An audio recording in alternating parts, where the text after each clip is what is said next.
देखिए क्या कह रहा है इस प्रश्न में, जब वस्तु अवतल दर्पण के सामने ध्रुव तथा फोकस के बीच स्थित हो, ध्रुव और फोकस के बीच स्थित हो, तो प्रतिबिंब की प्रकृति मतलब क्या नेचर है, आकार मतलब साइज, और स्थिति बताइए मतलब प्रतिबिंब कहाँ पर बन रहा है। तो इसको बनाने का सिर्फ दो रूल है।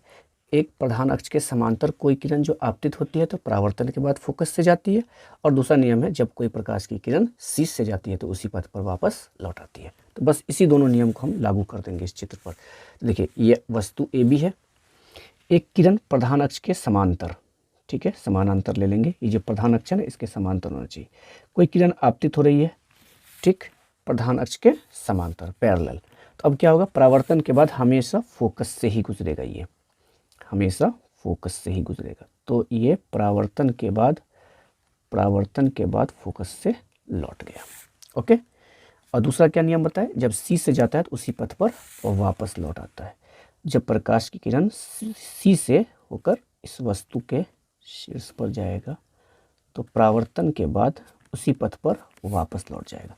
तो ये दोनों किरण क्या दिख रहा है कि ये आपस में पीछे से और दूर ही होते जा रहे हैं। इट मीन्स आगे अगर जाता, जा तो नहीं रहा है, अगर जाता, हम यहाँ पे इसे इमेजिन कर रहे हैं, ठीक है, कल्पना कर रहे हैं कि यदि आगे जाता, तो कल्पना जो करते हैं उसे टूटी हुई रेखा से दिखाते हैं, ठीक।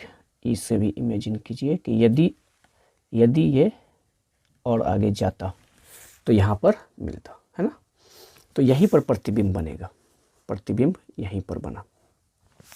और ये प्रतिबिंब को ए कम्प्लीमेंट बी कम्प्लीमेंट से इसकी ऊंचाई को आप दर्शा सकते हैं। तो क्या कह रहा था, तो प्रतिबिंब की प्रकृति बताइए। तो दर्पण के पीछे जो बनता है तो वो काल्पनिक या आभासी सीधा होता है। तो प्रतिबिंब की प्रकृति क्या हो गया, आभासी या काल्पनिक सीधा, ठीक है। फिर क्या कह रहा था, आकार बताइए, आकार। तो प्रतिबिंब का आकार क्या है, वस्तु के आकार से बड़ा है, तो लिख देंगे वस्तु से बड़ा। ओके। फिर कह रहा है कि स्थिति बताइए कहाँ है, तो दर्पण के ये सामने है और ये दर्पण के पीछे है, तो स्थिति क्या हो गया, दर्पण के पीछे। ओके, यही इतना ही बस कह रहा था इस प्रश्न में।